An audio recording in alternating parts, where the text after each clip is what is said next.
Welcome back to another episode of Northwoods Whitetails podcast. I'm your host, Joey Davis. I'm sitting here with Brent Dragon. This week's episode, Brent sits down with Gordy Marcel, Bubby Wilder, and Stevie Wilder. And Bubby and Gordy, they go way back. They were Vermont State Game Wardens. What, back 70s, 80s? I was going to say in the 70s is what it sounded like. A lot of 70s and 80s, early 80s. They had some really good stories, raised a lot of hell. There's definitely some laughs in this one. We're going to edit some of this out. We apologize, but we don't want to name drop too much. We don't want to single anybody out. So there's definitely some pauses in there that you're going to hear. But it's all in good fun.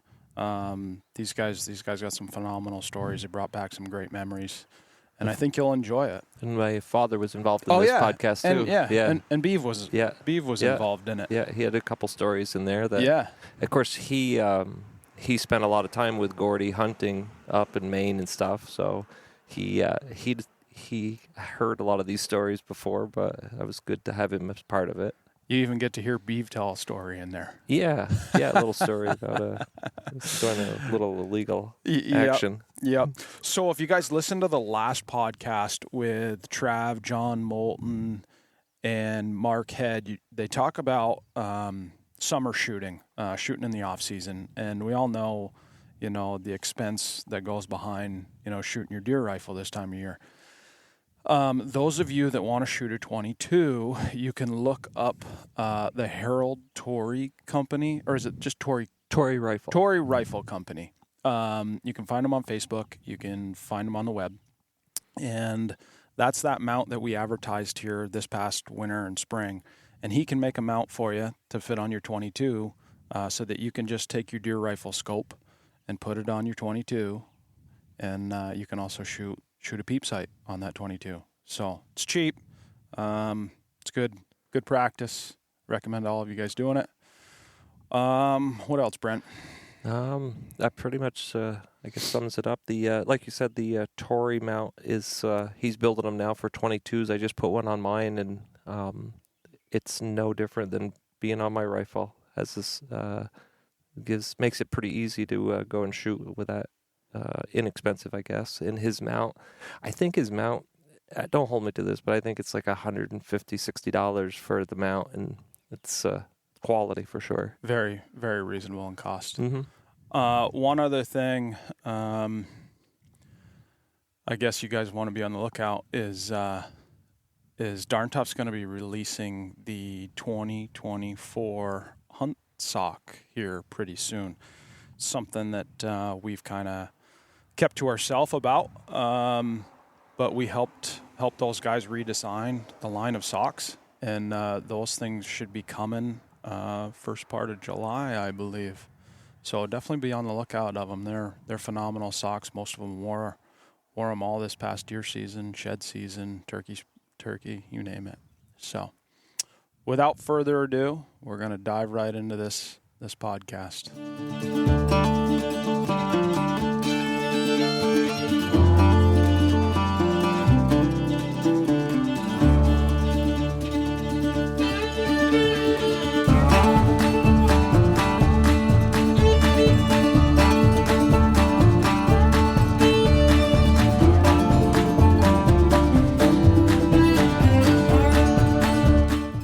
So go ahead and let's get going on this and see what you have for some stories, being Vermont Wardens and. Yeah, it's hard work. It's hard work for me to remember that stuff. Honest to God, it is. It's. Well, I can refresh your memory on a little bit of it. Yeah, I bet you can. I know. When I started, I was working for the oil company, and he stopped one day, and I said, I don't know how we got together, but I said, I'd like to do that. And he says, well, I'll take you out of the deputy. Good idea. And so that's the way I got on. And then Christ, we're like twins. After that, So you came on when Gordy Irish was still a deputy. Oh, yeah. Gordy got- Belknap. Gordy Irish got done in 79. Yeah. So you must have gone to the class in 78 as a deputy class. Cause Yeah, we probably did. We used to went to Bethel. Bethel, yep. Yep. Yep. To yep. Was John Cushion involved with you people that time? Oh, yeah, John had... Because he talked well of you. Oh, Yep. yeah. And Cushing. you. Yeah. Yep. And he was a deputy warden He was Oh, a yeah. deputy for a lot of years. for Don Collins. Yeah. For Don Collins, and he went Yes. from Don Collins to Dick Hislop. Yeah. Yes, Yep. that's right. Yep. Yeah. That's right. Yeah, you know, they were quite the pair, I'll tell you Oh, what. Oh, Jesus, You I get guess so. them. I can tell you some stories that happened with me, with them. You know, I couldn't believe it. but- oh, my God. Yeah, so back then, Yeah. Bubby was sort of taking care of a lot of Waterbury Center for me. Yeah. Because he lived here and he knew all the people and who to trust and who not to trust. Yeah. And we had a portable. It was about 12 or 14 inches long, 4 or 5 inches wide, 8 inches high with a telephone on the top of it. And it must have weighed, what, 17, 18 Oh, pounds? that was a heavy son of a gun, I know that. Oh. But So, you didn't take it anywhere but in the vehicle. so most of the time, if we got a call, the two of us would meet up somewhere, Yeah. and all the radios were in the truck. We just went and did our thing. Yeah. And today, it's, they got a GPS up their ass and portable with them all the time. And Yeah. they were good years. Yeah. It ain't the same. No. It ain't the That's the same. same. No. It certainly No. ain't. No. No. We had some You good know, the sad part of the whole thing is when I got a call, I didn't care if it was 2 o'clock in the morning. You Or guys when- work 24 hours a day. Yeah. These Yeah. guys ain't going to work 24 hours They a won't day. They answer ain't the going to work phone. 8 hours a day. They won't answer the phone. They wouldn't call you back. I know.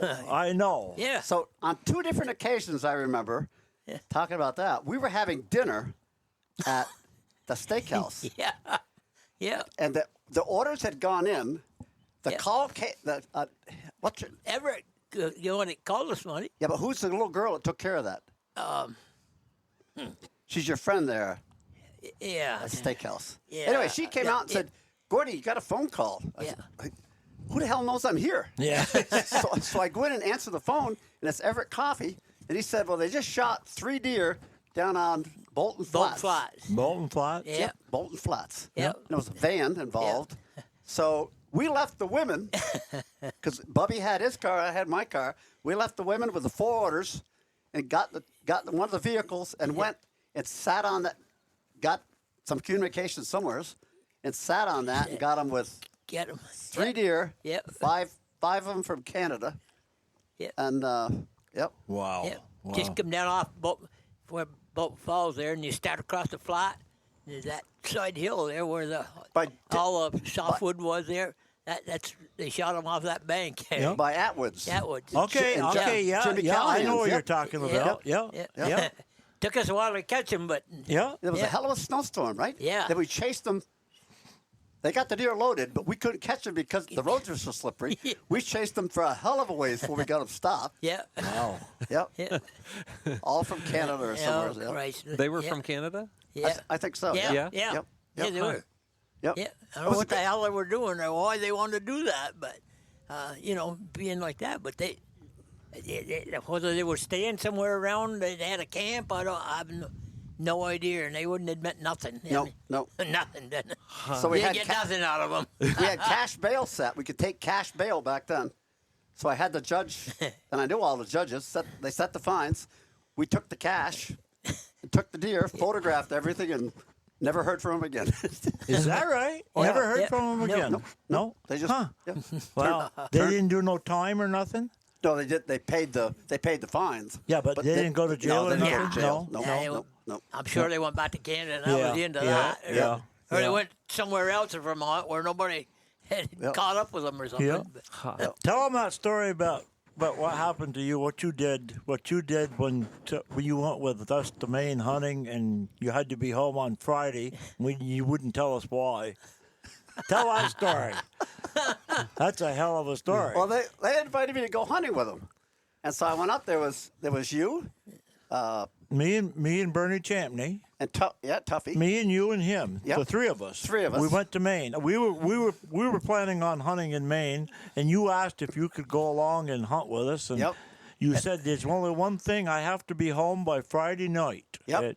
But you wouldn't tell us why. And then they said I was going to get laid or something. I don't know what it was. But, Yeah, right. so the first day we hunted, Tuffy, I ran into Tuffy up us scouting somewhere. Yeah. And Tuffy goes, "Where's your rifle?" And I said, "Oh, shit, I went behind camp and put it under a log and kicked some leaves over it." And he went, "You what?" I said, "Well, yeah, I'm scouting. I'm cruising timber. I find a good place to hunt. I go back and get my rifle and hunt." Anyway, I never heard of such a thing. so anyways, we hunted. It was fairly warm, though, right? Yeah, it was. It's fairly warm. And anyways, I was working this case, and I had to be back because I was the other undercover contact. I was working the case. You were living with them. Yeah, I was. Yeah. Yeah. I remember that. I couldn't believe that. So Holy. he didn't believe it. So Friday comes or whatever, I put my shit in the car, the truck, and drive home. And Beaver says, "What the hell?" So This was on Friday. This was Friday on morning. Friday. So I got to be home by Friday night. And he Yep. wouldn't say why. Yep. Well, he comes home and he goes back to camp with the guys that were shooting all these deer. And they were selling the deer in Massachusetts. And it wasn't just one or two deer, it was a lot of deer. He's living with them in a camp. He's got a big beard. Yeah, he looked like a hippie. And, oh, Jesus Christ. And so we got him off Friday night when we come back from Maine. And said, "We'll see ya." And Monday morning, the free press comes out, and here's Gordy Marcel makes a big hit on all this gang that's shooting all these deer. And I said, "What the hell?" And he finally told me, he said, "I couldn't tell you guys at the time, but he said, I was living with them, and he said, if they ever found out, he said, bang, I'm dead." And it's true. Yeah. You know, but they never knew it. And not that, so it was too late when they knew It it. was too late when they knew it. Yeah. That's right. I couldn't believe that story, but it was true. He did a hell of a job. What was it like living with them? And I can't imagine that. It's you gotta. you were 2 years, you said? I worked undercover for 2.5 years. Yeah, poor Bubby was left with the district, and he was left with a jerk-off warden that he had to work for. Yeah. I didn't spend much time with him. I know, and I felt so bad for Bubby. It just, If I had any problems, I called. No, he just died.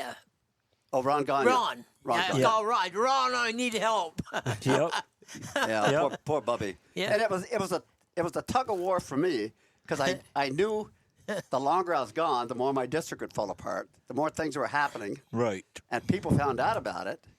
And for a while, they said I was shacking up with a woman. Yeah. Really good Yeah. cover. Anytime there's a woman involved, I'll tell you, yeah, because they say, "Oh yeah, he's shacked. He won't be around."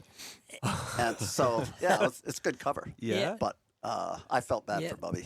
That was a busy time, and work. Jesus Christ, at 2:00 in the morning, I get a call. Hey, they go down to Granville Woods. They hit a moose. Yeah. I get down there with my pickup. I said, hell in the hell, I can't get that moose in there. So I call up the Holmquist. yeah. And I said, I got to get a moose. And then, so we ended up calling the wrecker from Waitsfield there. Come down, load it into my pickup. Then I had to take the goddamn thing clear up to pretty near the north there. Edithsburg. Yep. All morning. I know it was about 5 o'clock in the morning. I got back and I had to be to work. Yeah. Sure. I was a busy time. I tell you that right now. It was. Yeah. And then if I needed more help, that's where Stevie got involved. I don't know how many miles he put on with us. He had no authority, but we needed another body Of course. to glass, to keep us awake Yeah. or whatever. And my nephew, Chris Marcel, he did the same thing. He worked with us, and he'd come down every weekend and work, and they had no authority. But Chris used to carry a gun, and something was said, and Chris said, "So when do I shoot them?" I said, "After they shoot me, shoot them all." Yeah, right. Yeah. Yeah. Yeah. That was fun. Yeah. God. So then, so the first years, we probably weren't as sophisticated. We just made do with what the department gave us. But then we started getting creative. Get that decoy. Yeah. And Bubby had a couple contacts in the radio shop. So we got different radios and got them hooked up and bought them. And we used CBs for a while. And I was a little stinker. And I forget what Gordy's handle was. But we were also all firemen. Yeah. So we had a lot of contacts and like that. And Yeah. then we came up with the decoys. And I have a degree in mechanical engineering, and a friend of mine was a good taxidermist, so we started building decoys. My first decoy was actually a set of eyes, handheld, with a lever on it. Jesus, handheld. And you hold You can get and you shot. pulled, That ain't no shit. pull that lever like that. And they'd see the eyes, then you Wow. cover it and drop down. Wow. I guess not. I don't think so. You're going to get shot. I guess so. Oh, boy. So then I actually Oh, built great. some mechanical ones you could stand up, and the pole came up with a mechanical device in it, and the arm went out, and it had a cover on it. So when I hit the remote control, it raised the arm. The people could see the eyes. I released it, the cover would go back down, and they go, "That deer must have run or something." So we screwed with people on site, road hunters and like that. Then we built the decoys. The real ones. a full decoy. Oh yeah, Mikey. That's how you caught Tuffy, wasn't it? Shh, we'll tell that one later. Oh. So Mikey Wilder shot a 4-point buck, right? Yeah, over here. Right over here. Yep. Yep. And so he reported, it was all legal, everything. So we took it and spun it all the way through. And we built our first decoy, and we called it Mikey. And we had the antlers, so there was square pins in the antlers and square receivers, so you could make it a 4-pointer, 6-pointer, 8-pointer. But it was a big deer, 38 pounds long.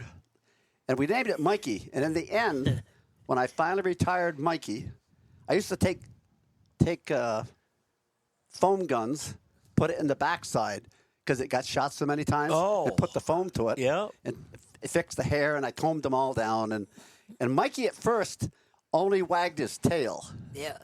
But then you got him so he could move his head. Then we Yeah. moved his head. Then we Yeah. built another one, so it moved his tail, moved his head. And the fifth one I built, we had a big doe. She had a tail on her. We called her tail wagger. It had a tail on it like almost 2 feet long and white, a lot of white. So we'd always set her up so she was leaving the buck Yeah. with her ass to the road. And I just hit that tail wagger. Guys going down the You road. see that. The brakes would come on, the windows Yeah. would go down, the rifles would come out the window, and then I'd have a couple bucks set up. But Mikey was he was a classy look. The mount was classy looking. Yeah. He was shot 104, 107 times. How did you move the parts of the deer with a motor?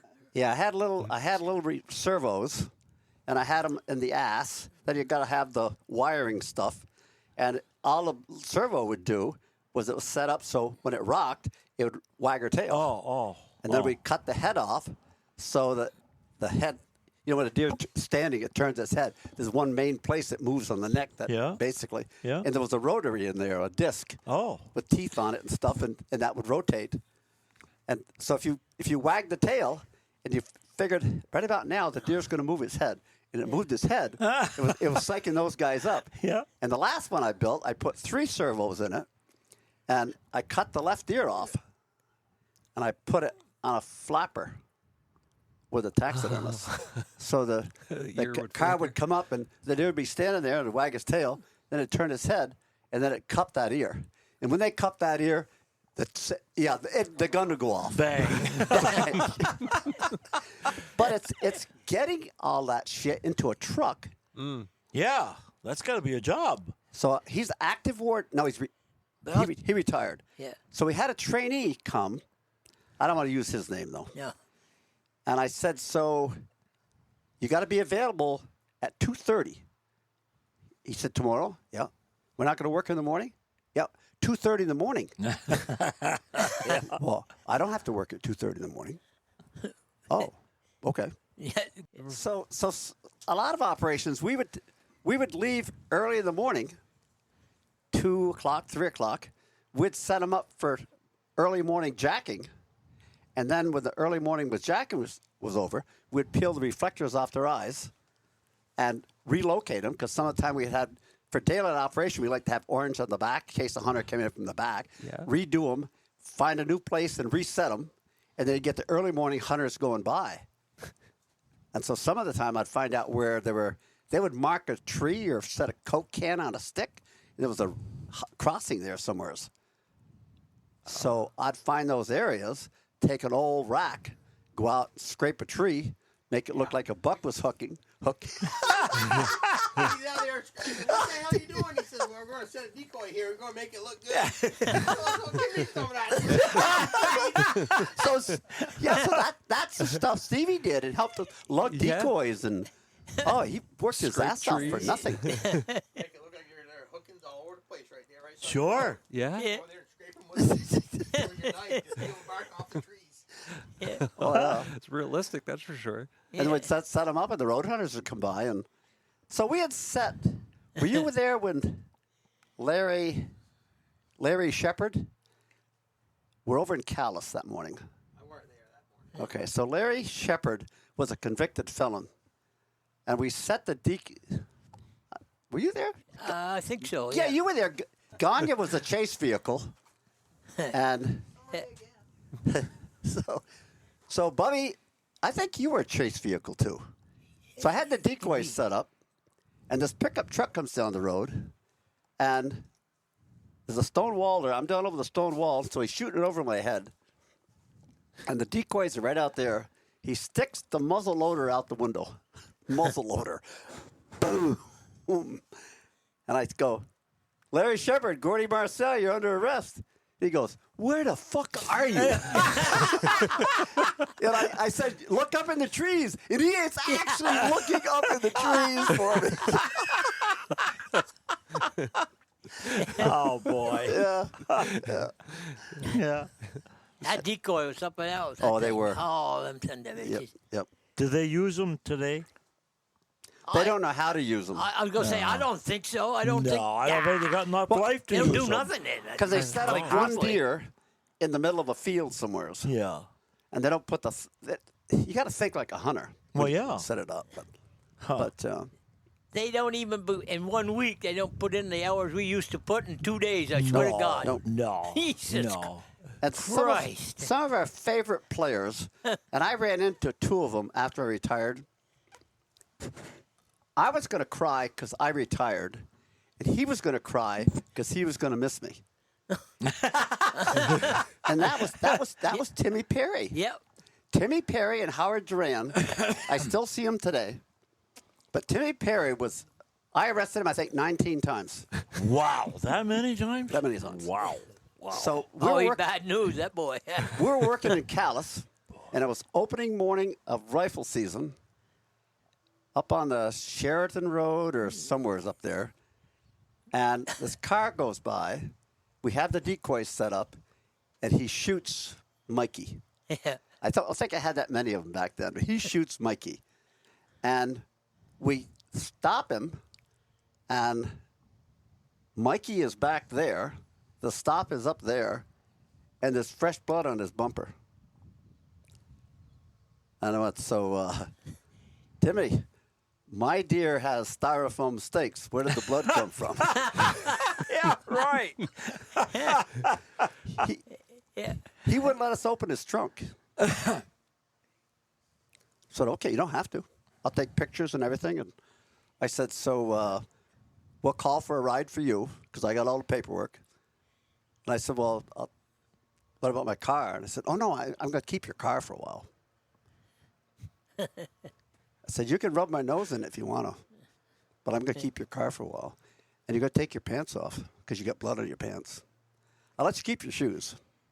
But I photographed him and everything. I towed his car to Middlesex. I left it for a week and filed for a search warrant. Oh, man. Stink a little? Oh, Middlesex State Police wanted me to tow it out of there. Yeah, I bet they did. Search warrant's good for 10 days. Jeez. Wow. The car wasn't much good after that, was it? Well, I don't know. He was famous for catching people and taking their clothes. First time he did that to me, I about died. I said, "What the hell are you doing, Gordon?" He said, "Blood right there." He said, "I'm having them pants." And that guy's going to the state police barracks. We go over there, and he's in his underwear. Jesus Christ. Yeah. Oh, I'll never forget that. As long as we went out around the barn there, remember? Down Yep. the flats. Yep. I said, "You got to be kidding me." Then there was those guys up on Longs Hill. Gordy Irish was watching them. And I said, Gordy, I said, we got a set on them. I said, they got one legal deer, but I said, they got more deer. Yeah. So I backed the cruiser down the road and turn around and leave. And I left Gordy standing there. And I said, find a place to hide. So he found, and Gordy was a hunter, but he didn't have that stealthy skill to him. You know, you gotta think like him. So I hiked back up through in the bushes and sat down and find Gordy. I said, we got to find a better place to hide. We got to cut them off when they get to their vehicle. And they came up through, and we stopped them. And they were from here to the garage from their vehicle. I said, guys, stay right here. Nobody moves. I said, Gordy's not a very good shot. He'll probably get one of you, though. I went back down and got my cruiser and came up. And this guy's standing there, and he is standing there like this. I went, oh. I said, so how much do you weigh? He told me or whatever. And I said, so I think we can get rid of some of that weight. Why don't you unzip your coat? And he had the hindquarters on a lanyard around his coat. Went down the field, did the crime scene, found the old doe and 2 fawns. Oh, no kidding. Wow. Yeah, that was wow. Wow. You got to think like him all the time. Yep. Yep. Jeez. How many years did you do it? 35 and a half. 35 and a half? I came on, I got out of the military. When I came back from Nam, they sent me to McGuire. I didn't get the assignment I wanted, but I was working on my aeronautical engineering degree. And aeronautical sort of fell apart, so I switched to mechanical. Got my degree out of VTC, but when I was at VTC, I hunted and fished a little bit and saw some shit going on and got hold of Cliff Hatch a couple times and got Mike. He wanted me to go fishing with him one night because the night before they had gone and they caught some brookies, nice brookies like that. And he said, we got them out of the 3rd branch of the White River. And I looked at them, I said, boy, those are nice fish. They had bellies on them like that. And I went, those fish didn't come out of Swift Current. Those came out of a pond. So the next night, I had an excuse why I couldn't go, but I followed them. And I found them. And I called the warden. So I sort of got into that. And then when I got my deputy commission, I was working at the trailer. I lived at Gordon Abel's trailer park on 12A. And dogs were chasing deer. And I went, I've heard enough of this shit. I got my 22-250, and there wasn't as many as there was before. but I didn't know I couldn't shoot them. So I dragged the big doe out, one of them, threw it on the trunk, tied her on, threw a couple dogs up there, drove into town. Oh, How'd that go? not very good. Stanley Holmquist says 24 hours later, the wardens had me raise my right hand and then get deputy. He used to laugh about that. Yeah. Oh, boy. Yeah. Yeah, Bubby. Yeah. Bubby's had a lot of. He actually had as much time in the field as I did. He worked a full-time job, but if I had something, I called Bubby regardless. Right, we get down to when we go there that down south somewhere there to work the decoy and then We went. Yeah. Then we come back on the way back. Gordy, we're coming up through Granville Woods. Gordy said, "You want to be careful." I guess I was buzzing right along. He said, "You want to be careful." You know, he said, There might be a moose here somewhere. We went around this corner and I piled on the brakes. I said, "There's this goddamn big moose right smack in the road." Wow. I didn't hit it, but Gordy said, "Wow, that's close." Keith, I'll never forget that. Oh, boy. Then we're working the first Delabec we got was in Warren, East Warren, Four Corners. Yep. And that was Hugh Delabec. And he shot the decoy with a crossbow out the window, if I remember right. Yeah. Then we ended up getting Hugh a few more times. And then we were working him one night, and they had taken the spot. They had said it was legal to spot and locate that few years right there. So he had to catch him shooting. So Bubby and I were sitting. We had some decoys. We had decoys out, right? Yep. We had picked them up. And then this vehicle comes down through from Blair's down through. They're spotting. And we stopped them at Cathin's Four Corners. And we pulled up on them.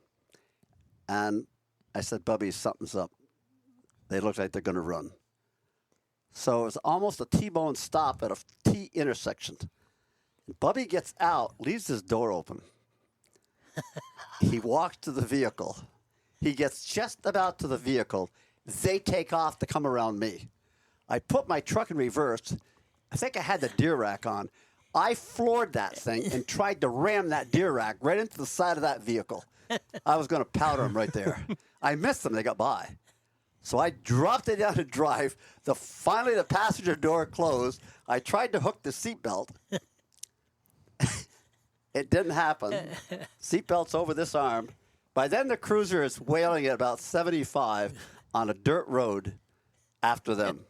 Sirens going, blue lights going. Bubby's standing at the intersection.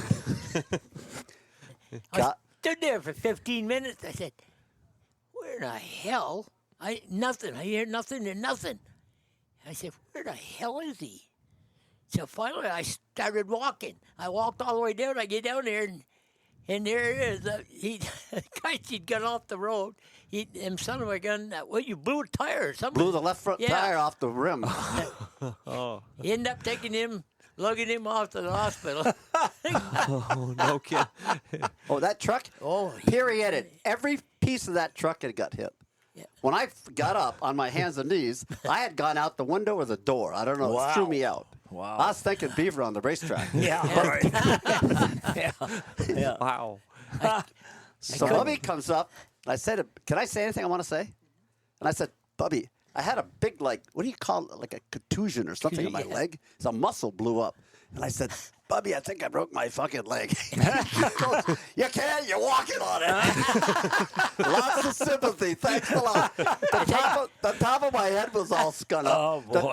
The cruiser was totaled. All my shit is all over the highway. My gun, everything. Holy shit. So they lugged him off. So I spent getting the wrecker up here, getting the goddamn cruiser down to Middlesex. It took it. Yeah, I Well, think what so. happened to them? Never Don't found know. them. Never knew for sure who the hell they were. I know it was a For double positive, but yeah, I do, but we never could prove it. we never Oh. could prove it. No, Yeah. Yeah. sent the bitches. And they had never done anything. They didn't shoot anything. No, they had. Yeah. Not that I know, not we know of, but crossbows were coming in at the time. Crossbows were getting popular, so Okay. you never know with a bow. Yeah. Yeah. But if I'd have hit them, we'd have got to search them. If you did. Yeah. Oh, boy. Pretty good. I couldn't believe that. When they took off, they right into that ditch and Oh, right back out of the ditch, there and was- they were going. There was something up. Oh yeah, Yeah. or they had done something. Yep. But Just God- like what you watch on TV on cops, Yeah. same thing. But They- another half a second It had 'em. Yeah, we had them. Yeah. had some damage to Bitches. his left side and my rear end. How'd you explain that one with Yeah. the cruiser? I didn't have a lot of problems with that. No. I had a good supervisor. Mm-hmm. So I was working one night, coming down the Sugarbush Access Road, and I had my cruiser set up. So I had toggle switches so I could shut the brakes out, shut one headlight out, and whatever. And you never wanted anybody behind you. You always wanted to be behind them. And I looked up, and here comes a car coming down the Sugarbush Access Road, coming right along. With no taillights. Well, you ain't got no taillights, right? No. Oh. I don't have any taillights. Right. I didn't have a lot of headlights either. Yeah. And I knew it was this barway. I didn't know the day before the guy had put up a cable. Holy shit. Oh, what boy. a noise that made. Yeah, I bet. I bet it did. Yeah. So I had a couple, and I had a Bruce Dawson. So I totaled out the whole right side of the cruiser. So I take it up to Milton, and I see who worked at Milton. Worked at the body shop in there. He's from Milton, good guy. I'll think of his name. And I got an estimate, and I called Bruce, and I said, Bruce, he said, I can't sign off if it's over $1,000. I said, I know that, but I think I got a plan. And I said, so we're going to fix the front door and date that receipt, that invoice. Then we're going to fix the back door like I had one a week later. You were hard on the equipment. And that was up in Milton. That was up at Milton. Yeah. Yeah. So, yeah. Bruce was a good supervisor. He stood behind us. Oh, God, he was a great guy. So Bubby and I were working. Bubby had the portable. And I was fighting for him because we had to give the portable after a week. We had to give it to another warden. He hadn't got a deer jack encased in 25 years. But he was still going to get the portable. So I was fighting for Bubby. So we kept it longer than we should have kept it. And Bruce came down. And I got it chewed. I got my butt chewed, one front side and down the other. Yeah. Yeah. Oh, boy. But Yeah. no, Bubby was an asset that Yeah. I could. Oh, Stevie too. But Bubby, and they paid him nothing. Yeah. Yeah. Bubby was, yeah. You know, you got what? A little, maybe $200-300 for deer hunting, Yeah. and then plus they'd pay you mileage. And it got to the point where they wouldn't pay you mileage. Right. Yeah. Right. Wow. Yeah. Really. All that time that you put into it. Better than 25 years. Because we gave you a certificate at 25 years. Yeah, I was going to tell them. I got them all out there in the garage on that thing. Yeah, I was going to show them what it was. Oh, yeah. But yeah. But I'll tell you, running the decoy is funny because one Sunday afternoon he says, "Come on," he said, "we'll go run the decoy." And I said, "Okay." So we go over on the backside of Moortown Common to get down there. And he said, "I'll set the decoy up." He said, "You get there." Yeah, okay. So I'm sitting there, it's a bunch of cars, nobody looking. All of a sudden, I look down the road, and here comes my father, and it's one of his uncles, and they're both, I don't know, 80 years old, I guess. And I said, "Jesus Christ." I said, "I know. If they see that goddamn deer, they're going to shoot him." I run like a son of a bitch downside the road to stop him and tell him, "Get the hell out of here. I'll talk to you later." I thought, sure, oh no. Oh, my aching back. To rush your father. It was my dad, you know. He never didn't hunt anyway. He'd put his gun in his car and go off. But I said, that's the only place that the shot one probably is right side the road if he ever seen one, because he wouldn't go in the woods. Oh, Jesus. I'll never forget that. Yeah. I tell Gordy's laughing. He's back there laughing like holy hell. Yeah. Oh, God. Speaking of the decoy, did you ever catch people that you knew that you actually grew up with or anything like that? Or? Well, I had to write a ticket, but he stopped him, but sent him back down to Maine to write him a ticket. And I ain't never forgot that either. That come up here, last week. He's home somewhere, and somebody brought up that you hadn't seen. I said, "No." Talks to me sometimes he don't, but Yeah, he never got over that. no, he didn't. No, and I told him, I said, I mean, you get mad at me if you want. Didn't you have a trainee with you when you got him? I had a trainee with me. Yeah, you did. I had Bubby with me. Yeah. Oh, And okay. That's what I thought. There was 4 people. What could you do? Yeah. You couldn't Couldn't do nothing. I said, oh, he was mad. Oh, he was I'm ranting, sure he was. ranting and raving, taking us right over the coals. And What the hell do you want me to do? You're the one that did it. I didn't do that. That's right. You know? That's right. And the worst part, that was hard to swallow. Well, of course it was. Because was a friend. Yeah. Went hunted with him. I fished with him and stuff. Yeah. And I can still see the truck coming up across the hill. And there's a power line on the left. There's old beaver swamps down in there. And we had the decoys down in there.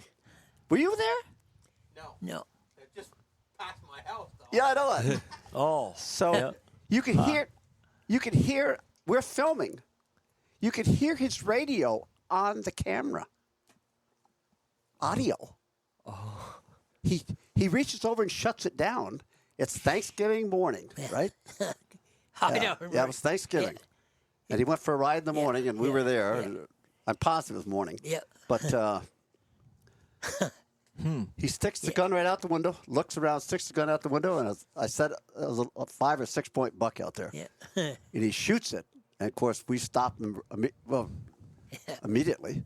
And instead of just being a gentleman, going, hey, I screwed up. Wow, you went to see the commissioner, you went to see the chief warden. He tried to bury me. Yeah. And I tried to work out a deal with him. I said, we'll talk to the state's attorney. I said, because right now it's a loaded rifle in a motor vehicle. It's shooting from a motor vehicle.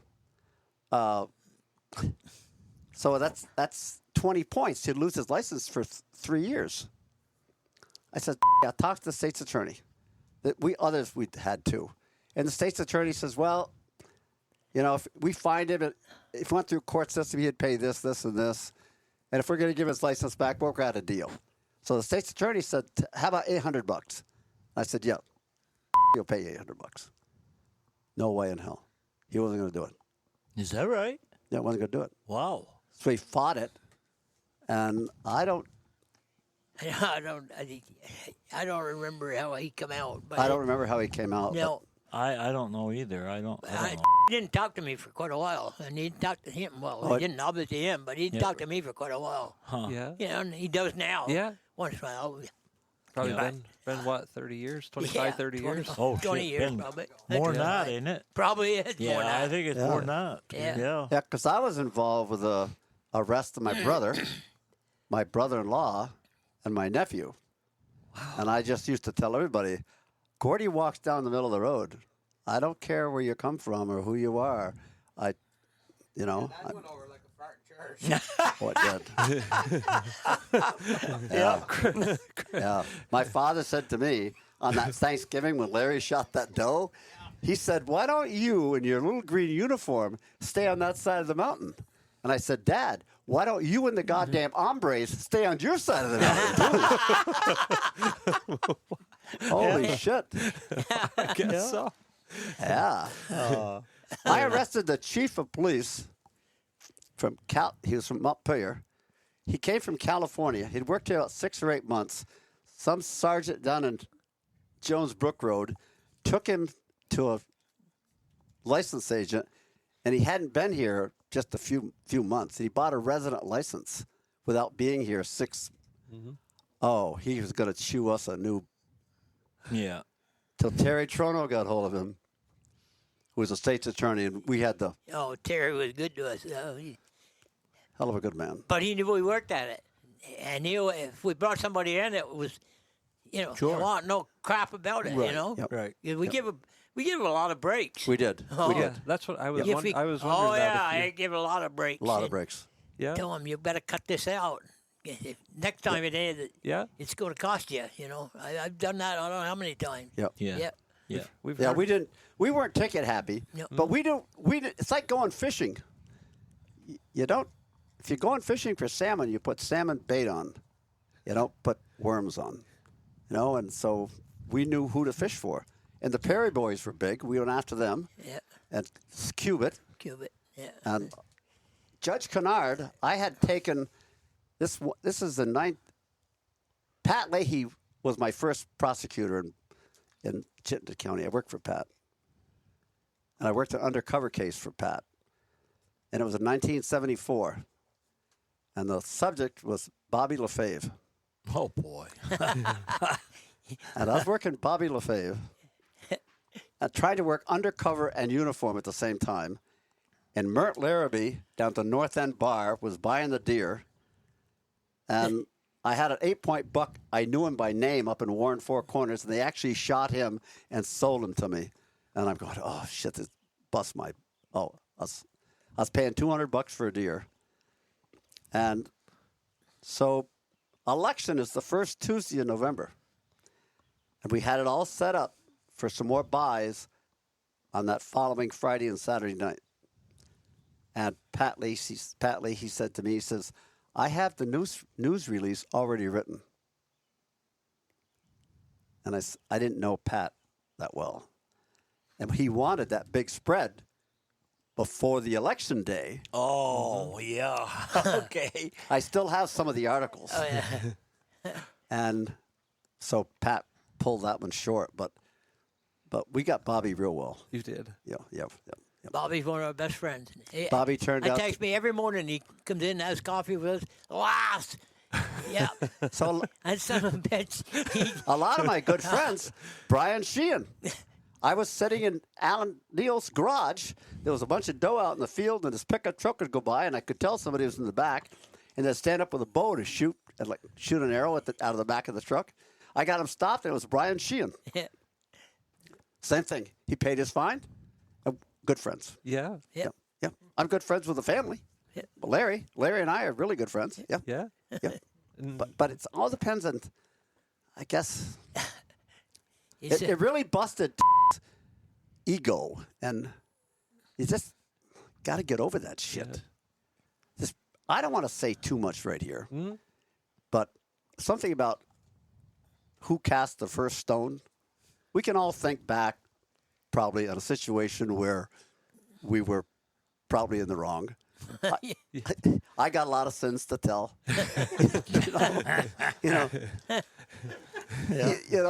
Hard to believe. Yeah. Well, a lot of years ago, Red Hooper was the warden up in Johnson. Yep. Hell of a good guy. And Red and Smokey. And Red would call me on the radio. And so we'd go to the academy and have classes and like that. And so Red was there one day, and they said, Red, how come you became a warden? Somebody spoke up in the back of the class and said, because they couldn't catch him.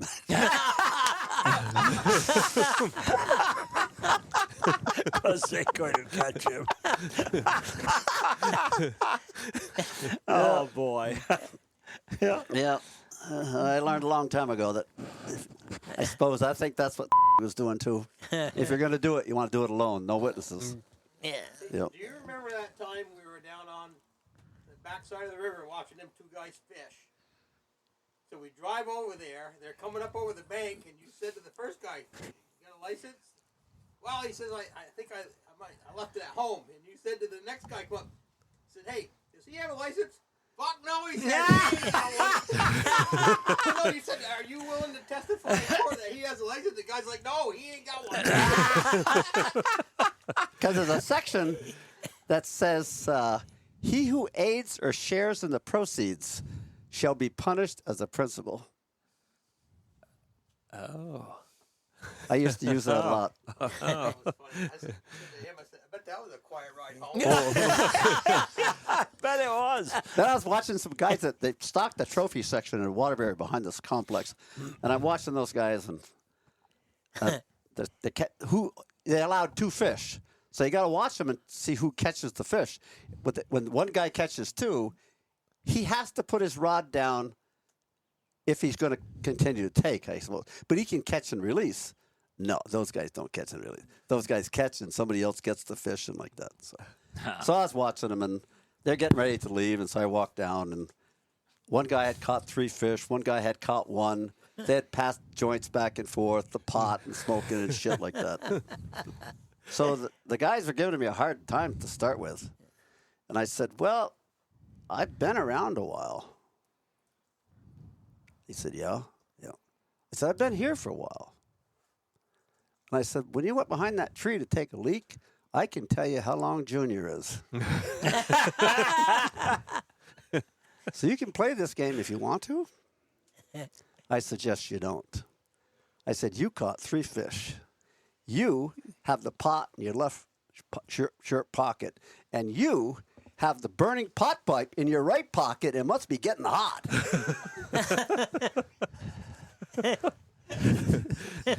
They come forward? They did. Yeah. Yep. We dumped the pot on the water, let it float down the Winooski River. Jeez. And the guy took I said, I bet you can throw that pot pipe into the middle of that big hole right there. He said, I hate to, but I think I can. There's your warning. Yeah. That was a warning, yeah. That was a warning. So Yeah. I gave the guy the ticket for the 3 fish. And And it was just a fine on the fish? yeah, just to find on the fish. Yeah. Yeah, so it's called a PRD, possession of regulated drug. There's about 11 pieces of paper go with that for a $250 fine. I have something better to do. Yeah, really. Really, yeah. Yep. Yeah. Yeah. Yeah. That's pretty good. You remember them guys that had that van, slid the door open over up in Warden? We had in the back. Remember they were coming around at night. They was sliding, or early in the morning, sliding that door open. They were shooting from there. They shot over your head and my head. Son of a bitch! I hear them. You hear it whistling through there. I said, "Holy shit!" Wow. Bobby LaForest Yeah. and Donkus, they're Yeah. from Massachusetts. Yeah. They shot the yeah. first shot with a crossbow, and then Bobby shot 4 more shots with an arrow. Yeah. And those arrows were just going over our heads. You can Jeez. You were in the ditch? Is with the that? ditch, looking Yeah. right up at them. Right there. Yeah. Yeah. Wow. Yeah. He been telling me about that. He said, you know, them son of a guns, he said that's what they're doing. We're going to go over there and we're going to get them. We So I- get them all right, but I thought we were going to get Get it. too when I heard them whistling. So I told Tommy Quinville, who's a deputy, and I said, I picked the spot, and I said, Tommy, you're going to sit behind this camp looking right in their window, and I want to know what they have for breakfast. I want to know everything, and I want to know who's driving. And Donkus was driving. He had the handicap permit, but Bobby LaForest was sitting in the chair shooting his crossbow and his bow. So Tommy gets back to me on the radio, and we're using a CB, I think, at that time. Yeah. Yep. So, yep. Yeah. Do you have any close calls as far as people, once you arrest them, or did No, they, some most of guys them, told me after I was working undercover, and they said if I ever caught you in the woods, I was working the Brandon case. I think we got him with 32 deer. that was that big case? Yep. Yeah. They said to me, if we ever catch you in the woods, we're going to shoot you. I said, okay. I said, I've jacked with you guys. I've seen you shoot. But if you miss with the first shot, Yeah, right. you're going to die. Yeah. Yeah. No, did they do a lot of time for that, or was there anything? They sugared that one off fairly fast because it was in so many counties and there was so many charges. There was a lot of monetary assessment made. I know there was a big 9-point buck taken, nice buck, not for for Vermont buck. It was a nice buck. I think they ended up giving that back, but yeah, they paid a lot of fines. Yeah. That was the night I was using my 22-250. We couldn't find any deer, so we're over to Forestdale, shooting the insulators off the wires.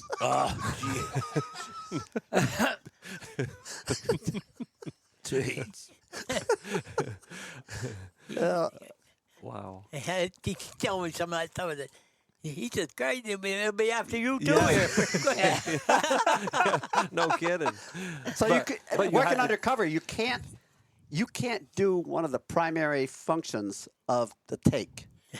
So we would sight our rifles in out behind camp, and so I'd shoot at the thumbtacks up in the corner. So I'd shoot at this one, then I'd shoot at this one, I'd shoot. And those guys say, you can't shoot for shit. You're going to have to drive.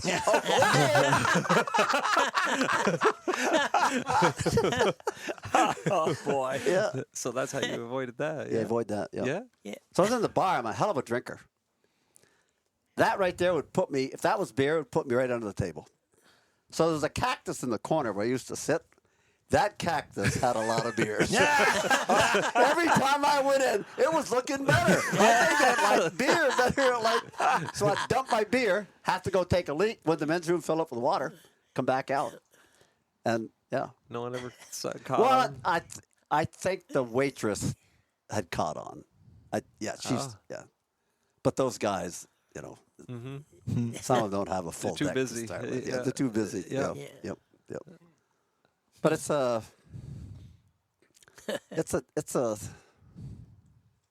young man's short-term job. So after I went to Glencoe to the Undercover FBI Academy to get certified for all this shit and like that, I think the secret would be today is every state have a Stevie Wilder that's well known. He hunts, fishes. Quietly certify him. Because who do those guys cater to? They cater to people like Beaver and I that want to go out there hunting. So you got to be able to, you got to have authority, but you got to walk the walk and talk the talk and not be. It's a 2-week assignment. Yep. Not get caught up and to work undercover full time. It's draining. Oh, I can't imagine. Yeah. It's draining. In the end, I was working as much. I could pick my phone up and get a kilo of Coke for $23,000 front money. Wow. And one of them, who hooked an 8-ball 3 times off us, and we'd put him up. I shouldn't say this because I liked him. We'd put him up on a perch, spray him yellow, and he was a canary. He would sing like. Wow. And the last time we got him, Ainsworth. Yeah. Wow. He left his girlfriend. He left Middlesex. His day was coming, and he had bought an 8-ball, and they cut it down or did put something in it, and it killed somebody. And so he got off the exit in Waterbury on 89, coming to Route 100 at Mach 80, and never let up. Yep, I remember that. Yep. Yeah, Teddy and I were somewhat good friends. He'd be doing a sighting job somewhere, and I'd stop and shoot the shit with Teddy, and but shit happens. You get deeper and deeper and deeper. Get out of here, and it's something I wouldn't want to do all the time. Mm-hmm. Yeah, I like the fishing game part of it. Yep. Yeah. I bet. Yeah. Remember that time up on Moortown Common, that guy drove out in the field, tried to run over the decoy? Yeah. Tried to run over the decoy? Yep. Yeah, with his car. Oh, yeah? Yeah. Yeah, he didn't shoot at him. He did it with his car. Yeah. Yeah, he didn't like decoys, I guess. Yeah. Did he A hit? young kid that lived just up the road there. Did he hit it? Did he hit the decoy? He did, didn't he? Didn't he run it over? I think he bumped it, but he didn't hurt it. He just bumped it in the ass. Oh. Yeah. Me, you, and Chris were sitting there. Oh, yep. Yeah, Chrissy was with Yep. us, remember? Yep. So were you down at Jones Brook that night? All the wives wanted to know what the hell we were doing. So we took all the wives. If you were there, I would probably You were there. We took all the wives and we went down to Jones Brook. Denise was there. Kay was there. Luana wasn't there. I forget who else was there. All the wives were standing there, and they wanted to see what actually took place. So we had the decoys set up, but every time we were going to do something, somebody had to pee. Somebody was talking too loud. Said, one night, ladies, that's it. This is what we do. You aren't going again. That was never got anybody. No, we didn't get anybody that night, but yeah. But they got it out of their system anyways. Yeah. I'll tell you another thing that happened to me. One night I get a call from a farmer up above here. He said, somebody just shot right out by my field. Sweets. I said, yeah. And I said, oh, okay. I said, did he hit it? He said, I don't know. So I said, I'll be up. So I went up. I talked to him. So I sat there. I couldn't. I just hid my sat there and where he said the deer was supposedly in the field. So I went across the road. I sat in the called him, and I sat there quite a while. And we went down, and they'd got the deer. The deer was dead. Okay. So Gordy said, "We'll sit there." Yeah, well, good. They'll be back. So pretty quick, here they come. They would get down there, and they get out, and they go after the deer, so we went down. One of them, of all people, was my sister's boy. Oh no. I'll never forget that. I wouldn't either. And then the other one there, remember, he was a truck. That was Shane Fisk. I bought that son of a bitch. And we took the truck, kept it, and he kept it. And I don't know if he ever. No, they sold it. Yeah, I mean, he lost that whole truck. I'm stupid ass, you know. He just didn't need to do that. But Wow. yeah, I tell you what, I never forget that. I said, "Oh man, I got to go down in the morning." Tell my sister before you hear this from anybody, I'm going to tell you, your boy Bobby is in trouble. She said, "Now what do you do?" I said, "Well, him and his buddies, they shot a deer, and I said I got them for that, and so they're going to end up either going to court or whatever they're going to want to do here." But all that somebody had to do was fess up. Yeah. But nobody would talk. No, Really? no. And the state's attorney said, "Don't talk. We keep it." Yep. And they never talked. Today we don't know what happened. Oh. Yeah, over a deer. This not if you go to years ago, if you went into a school system and you asked it, nothing could have happened to you boys. But if you've ever been involved in a fishing game violation, raise your hand. A lot of the girls would. The girls? Oh yeah. Yeah? Yeah, when I was working undercover, a lot of girls were. Is that right? Oh yeah. Yeah. Yeah. Huh. It's not the crime of the century to jack a deer. Yeah. It's kind of fun. It's an adventure. We had someone do that, didn't we, Dad? I think so. Yeah. Yeah. Yeah, I mean, That was quite an experience. You know, I used to. Why Up there. don't you tell the story about it? I can. Yeah. No, that's what Joey was just asking. He hasn't heard it. I was working in Milton, and I was about, I don't know how old I was, probably 16, 17, probably. I was working in a garage in Milton, John Bourgeois' garage.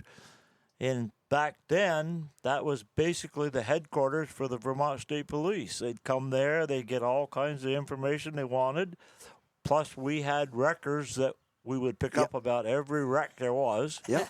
And I worked there. Well, one afternoon, a friend of mine out by where I lived, he said, I just made some new bullets, he said, for my 30-06. And he said, I don't know how they'd work on deer, he says, but he said, I'd like to try them. I said, why don't we try it? So him and I and another fellow got in the car, and we went out not far from where I live now. And it was in the afternoon, the middle of the afternoon, and out in the field was this nice big doe. Pulled the gun right out, and I didn't shoot it, but the other guy did that made the bullets. Pulled it out, boom, down it goes. Worked pretty good. They worked damn good. And so we drove off. We left the deer right there. Said, nobody's going to hear us. Nobody's going to know nothing about this. So that night, I was on the fire department. And I said, we're going to go back and get that deer after dark, which was a mistake. But anyway, I said, before I go back, I'm going to go to the fireman. It was the fireman's meeting that night. I said, I'm going to make an appearance. So if I get questioned, I was at the fireman's meeting. So I went to the fireman's meeting, and I left, and the three of us guys went back about 9 o'clock, 9:30, whatever it was. But before we went back, we shot the deer out, actually my car, And when we went back to pick the deer up, one of the other guys, his wife, had just bought a brand new 1959 Chevrolet Impala. And she had one more payment on it. Oh. And she'd gone to bed. So he said, we'll take her car. She's got a big trunk in that 59 Chevy. We'll take that car. We'll just throw it in there. So we take her car. She don't know we even took the car. And we go and we get the deer, throw it in the trunk, and we take it down into West Milton at this other guy's house, and we hang it up and we skin it. And it was a big doe. Yeah. And so we didn't think any more about it. It was all skinned and ready to be cut up. The next morning, I go to work at John Bourgeois' garage, and all day long, I see this game warden keeps going back and forth. And it's Bob Mumley. Bob Mumley. And I'm saying, after you do something like that, you say, Jesus Christ, you're bound to see somebody. But he did this quite a lot. What he was doing, he was waiting for me to get through work. Well, 4 o'clock come, and I got out of work, and I went home. I didn't live just up over the hill.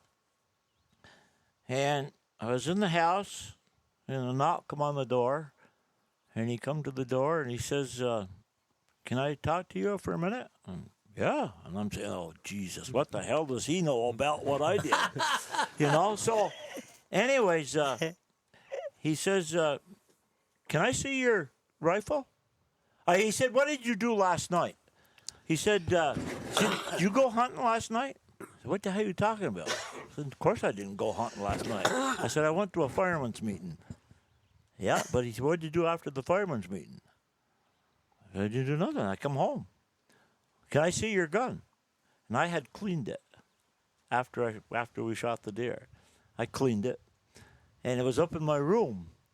So I said, yeah, you can see my gun, because I knew it was clean. I said, he ain't going to be able to tell. So he starts following me through the house. I said, whoa, wait a minute. I said, you got a search warrant? Yeah, he says, I happen to have one right here. Always son of a bitch. He always did. He says, yeah, I happen to have one right here. And I said, okay, come on. So I go up, and he opens the action. He looks in it. Jesus, you did a good job of cleaning it. I said, what the hell are you talking about? He says, I think you went deer hunting last night. And he says, I said, you saying that I shot a deer? And he said, no, I'm not saying you shot the deer, but you were with somebody that did. I said, no, I wasn't. Well, he says, come with me. He said, I want to show you. So we go down, back downstairs, and we go outdoors in the yard, and he had a big, long, I think it was a Plymouth station wagon or some kind of long thing. And in the back, there was this deer. Jesus Christ, how the hell do you get this thing? So he says, I says, what's that? He said, it's a small moose. And it was a big doe. And he says, I said, so what do you, and he's got the guy that did the bullets. He's in the front seat, and he's about ready to pass out. And this is at 4:30 in the afternoon. And he says, we're going to go to court right now. I said, I don't want to go to court. He said, you're going to court right now. We're going to go down right now, and we have to be there before 5 o'clock because it closes at 5. So we go down through Winooska, and he's blowing his siren. He had a siren on his car, and he's blowing the siren. I said, you ain't going to blow that son of a bitch on my account. And I said, I'm not hurry to get there. And he says, but looking at it now, it's a good thing we did get there because we probably ended up in jail. So we go in. Judge Costello, yeah. Costello's, we go rather than going out on the floor, it was time to close up the court. Right, says, come in the office. We'll go in the office and we'll straighten this out right off. So we go in the office and he says, they're saying that you guys, the three of you guys, there's 3 of you guys that we only have 2 of you now, but we know who the other one is. And he says, It's late in the afternoon. He says, he looks at me and he says, I suppose you don't have $200 in your pocket. I said, no, I don't have $200 in my pocket. I'll tell you what I'm going to do. I'm going to give you till 12 o'clock tomorrow to get $200. And he says, I'm going to take your rifle. It's going to be a $205.15 or something like that. Court cost. And he says, that's what I need the money by tomorrow noon. I said, you'll have the money. So I lost my 30. It was my gun that it was shot with, but I didn't shoot it. The other guy did. So they take my 30-06, and just so happens my uncle was the brother-in-law to the state's attorney, Alan Bruce. Yes. Yep. Okay, so I paid the $215 or whatever it was, but the hard part was now you're going to lose your license. You're going to lose your license for 3 years. And you lose your rifle. And I going to lose my rifle. Well, I didn't care so much about the $215, but the rifle I did. So my uncle says to me, he says, you want your rifle back? And I said, of course I want my rifle back. I can get it. And he did. He went to the state's attorney, and of course, I got the rifle back. But I tell you, it cured me from shooting deer out of season. But, we've all been there and done that, wanted to do it, but after you get caught, you don't want to do it. No. But there's quite a lot. You guys, you had ways of catching people and knew it. How we got caught was the shot. When we shot in the daytime, they watched for the car to come out through there, and they went back to where, of course, they found the deer was laying right in the field. And they just waited till after dark, and when we come back, they got the number plate number. And the next morning, rather than coming straight to us, they went to her where she worked. She worked for the state nursery in Essex Junction. Oh, yeah. And they went down there and they said, can we look at your car? Yeah. She says, who was with your husband last night? And I don't know. She says, I don't know. Says, we know. Well, anyways, but she says, we'd like to look in the trunk of your car. She had no idea we'd taken the car. So they open up the trunk of the car. Of course, there's all the deer hair and everything in the trunk. And they said, see this? Your husband and the other two guys used your car last night. Well, she mad. She was going to kill him. Well, and she had one more payment, and they said, if you don't tell us who it is, we're gonna take your car. You ain't taking my car. She says, I got one more payment on it. Well, they didn't take the car, but she told who it was. So they knew right off who it was. And it all just came right together, And Usually you screw up, somebody knows what's going on. oh yes, you do. Yeah. There ain't Before no you such get down, thing as they'll find there's it no out. more secrets, no more. No, and now it's worse. Yeah, I imagine with cameras and everything. And the cell phones. Sure, Yeah. sure, Cell phones. sure. And every house has a camera on it. Everything's got a camera on it. Yeah. But it was. I learned a lesson. But So that was the main part of a investigation. Is you have to have, the what's, the where's, and all that stuff. But you have to have the rifle, the casing, or the projectile. yeah. So I went to see Bubby one day, and I had gone to a couple classes. And so we're going to build a bullet trap in the old water house down there, the sewer treatment plant. What the hell's a bullet trap? Well, something you fire a bullet Fired into. in. Yeah, but who's gonna? So I was using whatever I could use to catch a bullet. So I wanted one in water because that's what state police do. So it's a tower, and there's open at the top and down at the bottom. There's a little tray in there.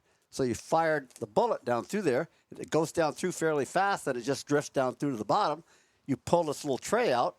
There's your bullet. Yeah. So you can match it to the rifle. Yeah. So I was going to build one. So Bubby's going to help me. So we get it all set up in the water plant down there, and I get up on top, and I think I had an .06 or a 300 Winchester Magnum to check it out to see if we'd fill this tube, heavy plastic water line full of water. I'm up on top of that, and I think I borrowed Gagne's 300 Winchester Magnum. I'm standing over the top of that, earmuffs on and everything. And I think I put paper over the top of it so the water wouldn't splash, and boom! The whole bottom of that thing blew out. Right on through past Bubby. Water, everything right out of the water house. Said, holy shit, that's not going to work. Really? Oh, boy. We missed something in the calculation. Yeah. Jesus. So then I did some more research somehow, and I came up with a box. I built a box and had a cover on it. It was 6 feet long, 16 by 16. And I went to Tommy Quinville, and he was a coffee roasters and got those fine mesh burlap bags from the coffee roasters.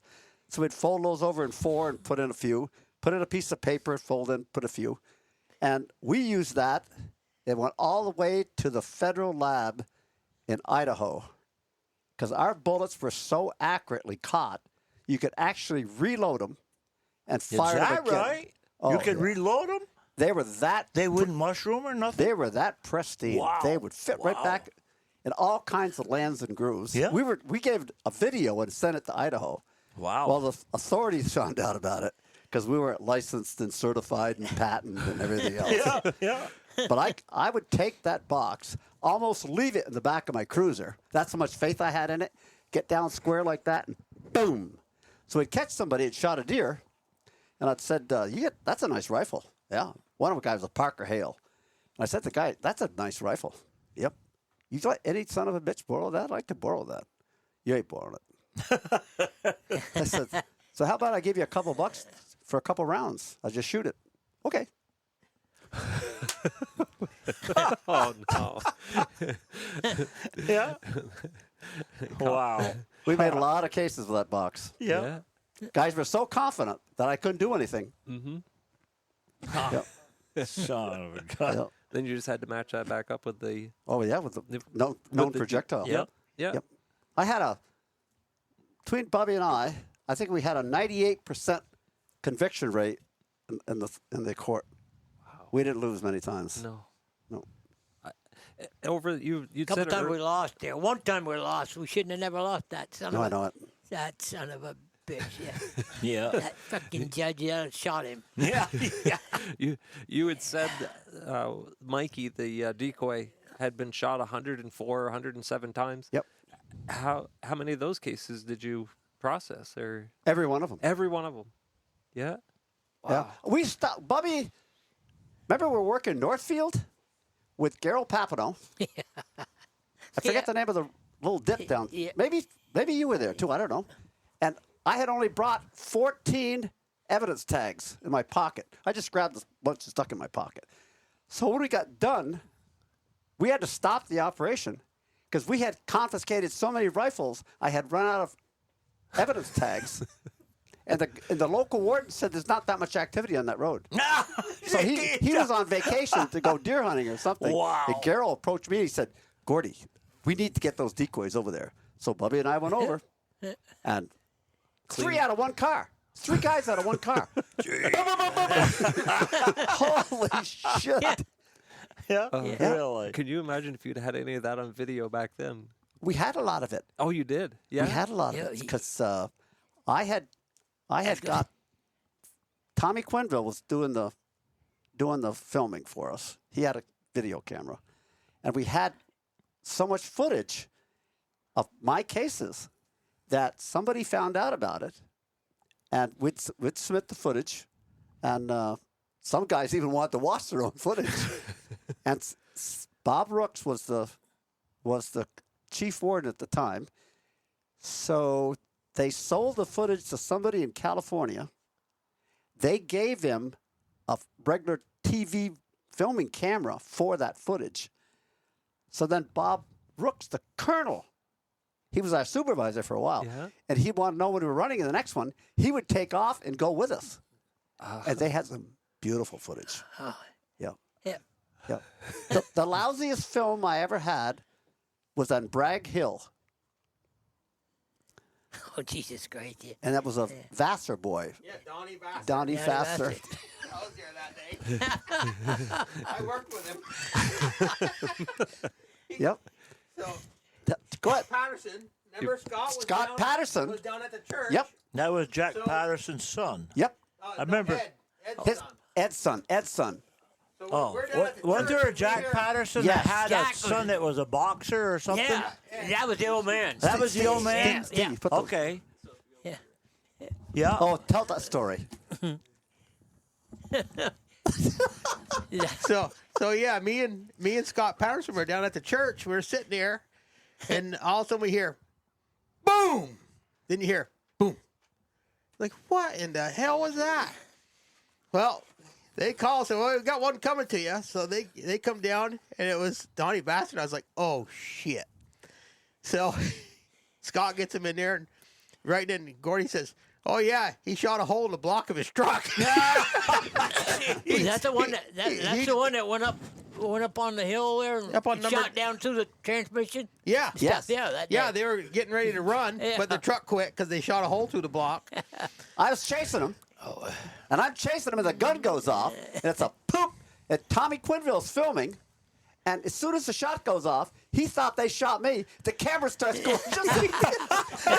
It was motion pictures, just like that. So yeah, I'll never forget that. So Scott's in there, and they were drinking. Yep. Yeah. So he writes them a whole bunch of tickets, and then of course I'm standing there outside the truck while he get all done, and Donnie gets out of the truck and he says to me, "Jesus Christ!" He says, "They don't miss much, do they?" Look at that paperwork I got. But oh yeah, that was funny. Yeah. That was funny. Shot right down to the floorboard, right down to the transmission floor. They had two rifles. They're trying to unload them. And he was using the other guy's gun, trying to unload it, and he unloaded it. He unloaded it, but not the way he wanted to. Wow. Then I remember one time when I was in high school, we used to shoot woodchucks a lot. So one night I was home. He comes driving in. He said, "Were you over by Roy Haddon's, the vet?" I said, "Yeah." He said, "You shoot a woodchuck over there?" I said, "Yes, I did." Well, here, he hands me my casing. They said you shot it from the road. I said, "No, I didn't. I was laying in the field." He says, "Yeah, I know. I picked your casing up." Yeah. Yeah. Huh. Yeah, that was funny. I was like, oh, Jesus. Yeah. So, yeah, I remember one time me and Mikey were little. So we go over to my grandfather's and we hunted from there. We walked from there over to Harwood. So we're walking along. We get the old ski trail they had out behind the school. We're coming down there and there's a guy standing there. Yeah. We walk down and this guy's got a dead doe. So Dad says, "Hell, here, look, we'll help you drag that down to the parking lot." Oh, okay. So we drag the thing down to the parking lot. My grandfather comes to pick us up, and my dad says, I'm a game warden." Guy's like, "Oh, shit."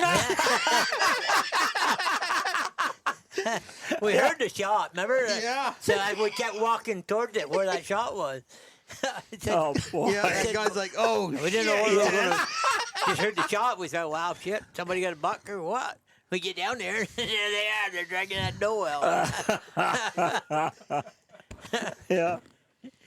We had a lot of fun. We didn't get paid much.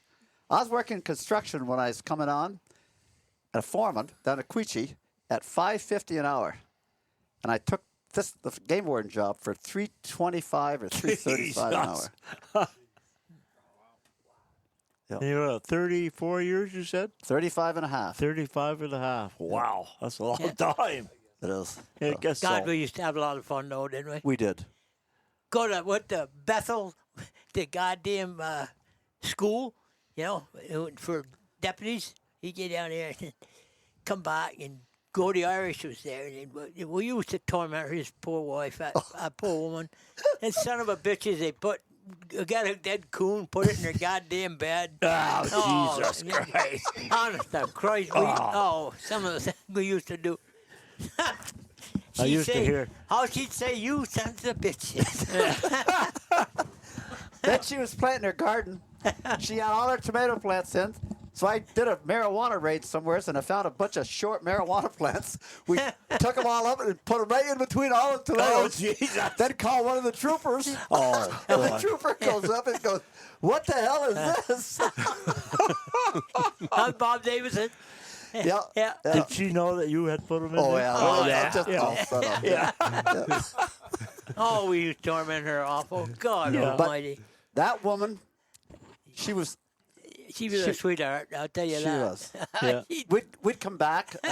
We did a search down in Bingo Basin, and it was a little boy.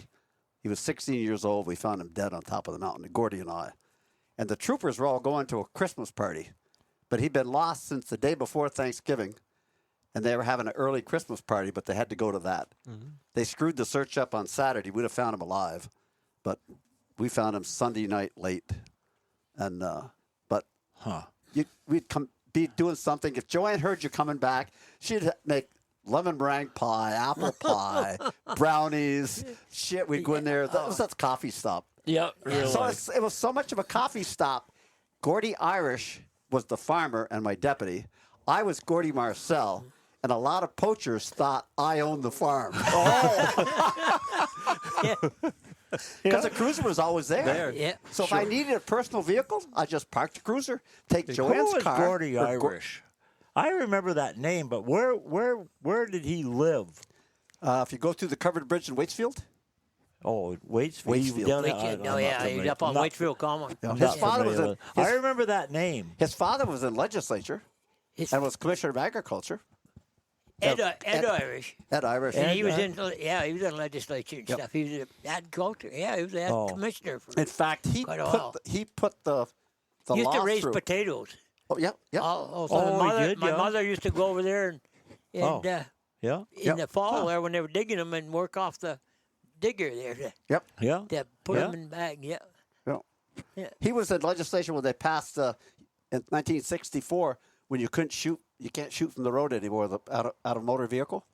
Yeah, because when we were kids growing Yeah. up, Yeah. shit have the woodchucks. I remember that name. Yeah. My shot Yeah. was off the tractor out the window. Yeah. Yeah, Huh. And that was when the law came into effect in Yep. '64. 1964. Yeah. How well did you know Don Collins and Oh, real and well. Winterbottom and Scribner? Real well. Yeah, that's what I thought. There was a bunch. I guess so. Marty, We used to.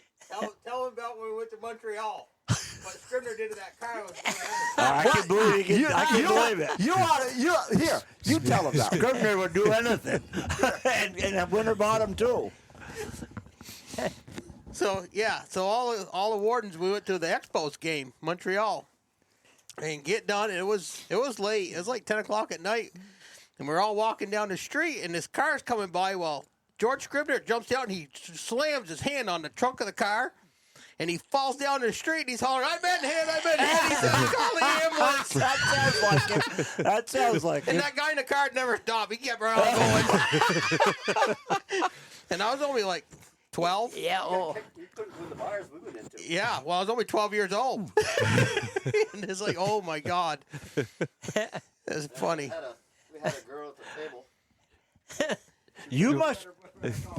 Do you remember, Bubby? Do you remember up at Catamount when Scribner, Winterbottom, and Barry Haybecker were the three officers in charge of Catamount? Yeah. I remember Jack Parody was involved too. Yeah. And one night they handcuffed Haybecker to the goddamn fence and walked away and left him. There he was, handcuffed.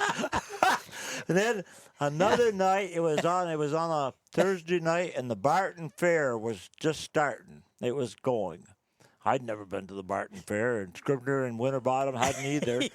Don Collins, it was a whole bunch of us. Catamount got rained out. So I said, "What the hell are we going to do now?" I said, "Well, the Barton Fair's on. Let's go up there." Scribner said, "Jesus, that's a good idea." So first thing we did, we went and got about 10 cases of beer. Before Winterbottom got there, he was plastered. I mean, he didn't know if he was coming or going. Cushion was with us. And, of course, they had girly shows then. and we took cushion and we heaved him right up onto the stand. He couldn't get off that stand fast. He's like a rocket when he come out there.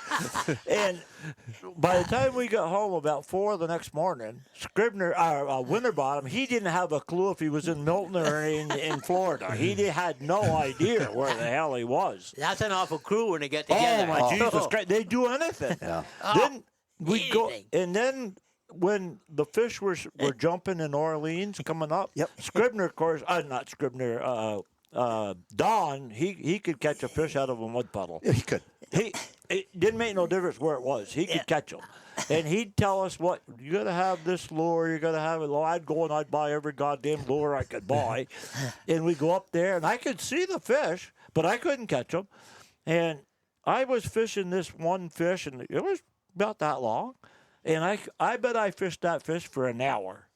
And I couldn't get him to bite. Scribner and Collins comes up the brook, and he says, what are you doing? I said, I'm trying to catch that fish right there. But I said, I can't catch him. He won't bite. Watch this, he said. First cast. Bang! He hit that. I said, what the hell did you do different? But He was gifted. he had a knack to catching fish. I think I have 4 of his hand-tied fly rods he tied for me. Oh, is that right? Yep. He tied one for me, a St. Croix rod. Oh, really? Yeah. Yep.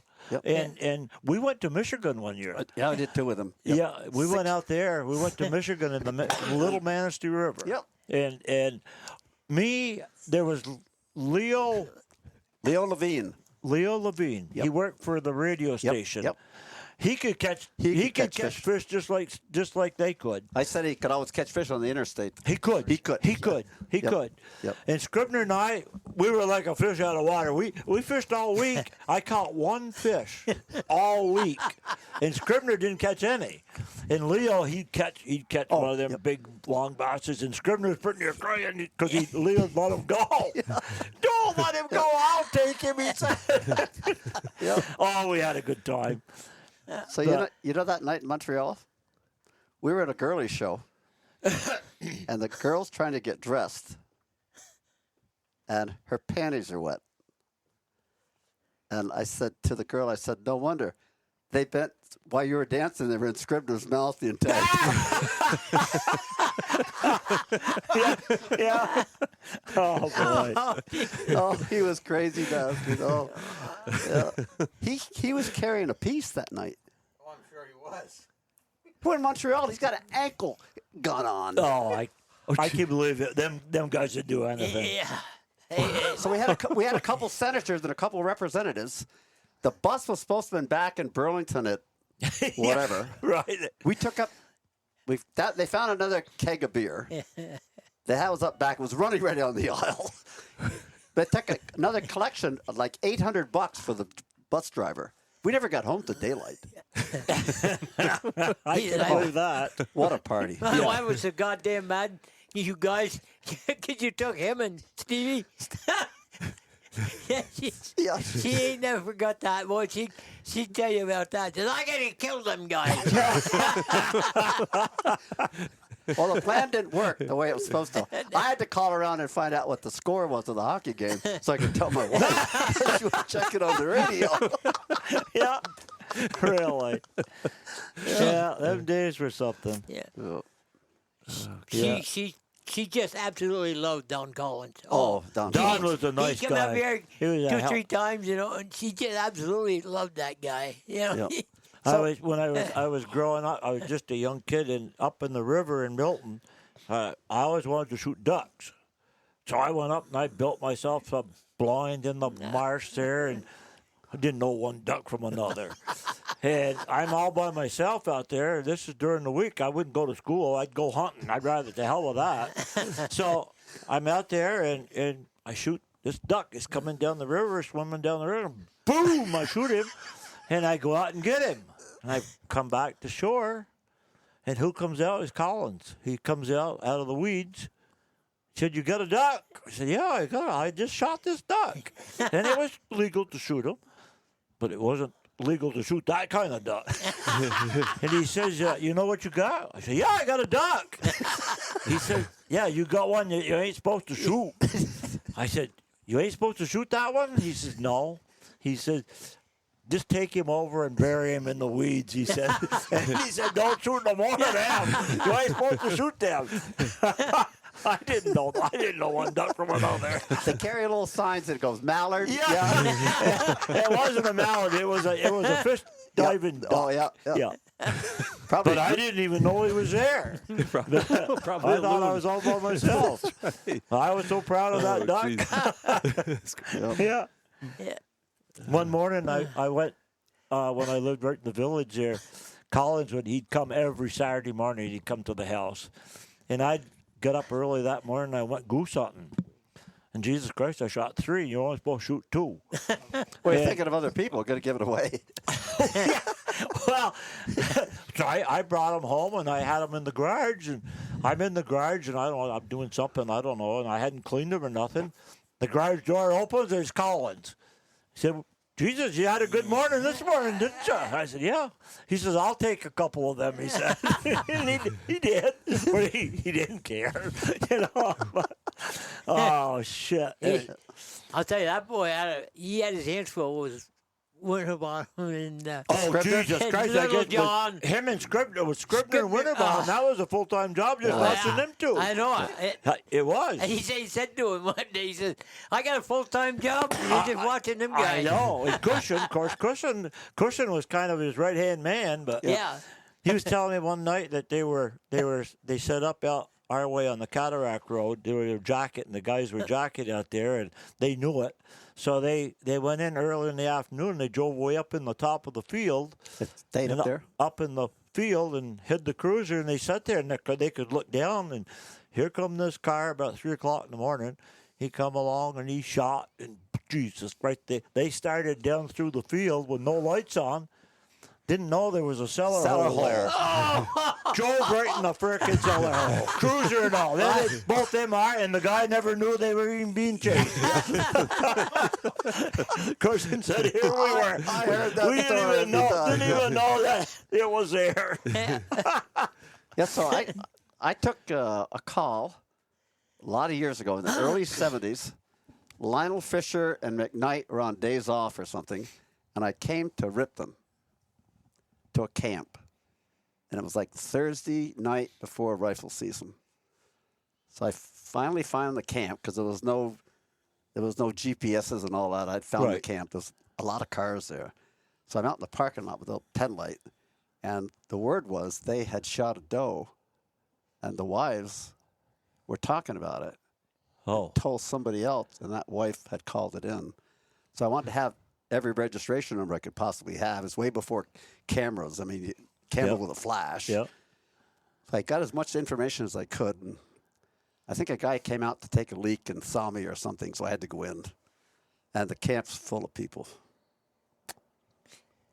And so I had a big table there, and I said to him, I said, so guys, I said, I'm here because some wife found out that you guys have camp meat. And I said, I can smell it. Ooh. And I said, I need everybody's name and address, fill out field reports and like that. And it started to get like 14 or 17 to 1. I forget the odds. Yeah. I went, well. Yeah, right. But I'd call for backup. Pretty soon, I didn't hear anything come. And we were talking, and I was trying to get the better hand. And all of a sudden, the door opened.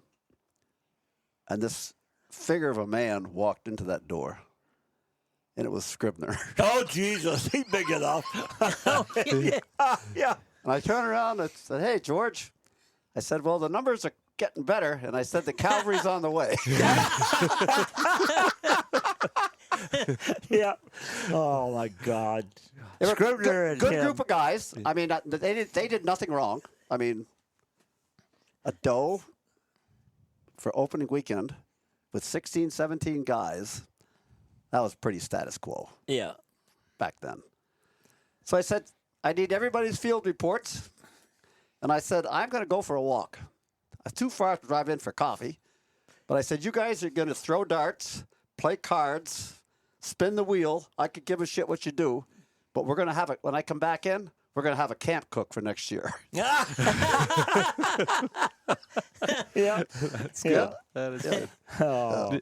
Over the history of it, did you ever have any close calls with guys with guns or anything threatening you when you arrested them? Or The closest call I ever had was that night up the Gordy Irish's on the Ralston Road. Oh, is there? It was on my birthday. I was just about going to cut my cake. I talk about cakes. Stevie Wilder used to always come over for birthdays and whatever, and we'd do something for him. And so Stevie's getting ready to cut his cake one night, and we're doing presents, and the kids bring. Remember, Tara comes up and gives him his present and go, "They're socks."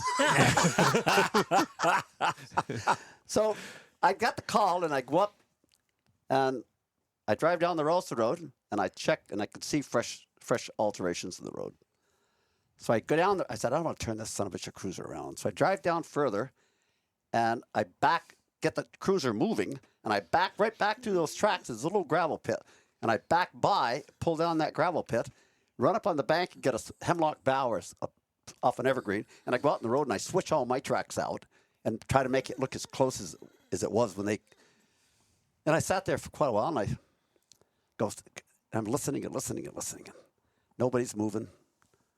And so I said, well, and there was a series of shots, I think 3 or 4 shots.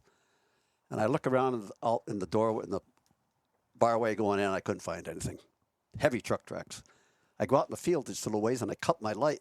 And I look around, and I found some blood, and I found a skipper, spotted fawn. I go a little ways further, and I found another spotted fawn. And I said, okay, so I run back through the woods so I don't make a trail, hunker right down right by that barway in the goldenrod. Pretty soon, I can hear a truck coming. Comes down past Gordy Irish's, comes down and parks. And 3 guys, they open the door and get out, and no dome light comes on. And so I know the figures. One of those guys looked familiar as hell. And I let them go out into the field, and they got a couple. One of them's got a little light of some sort, like a little pen light. And I heard him say, no, it's got to be over here. And they find the 2 fawns. And they couldn't find the big doe. But while they're out in the field, I sneak up to the truck, and I open the door as much as I could. And I reached up, and sure as shit, they left the keys in it. Oh, boy. So I took the keys. And they come back. And they throw the fawns over the side of the truck.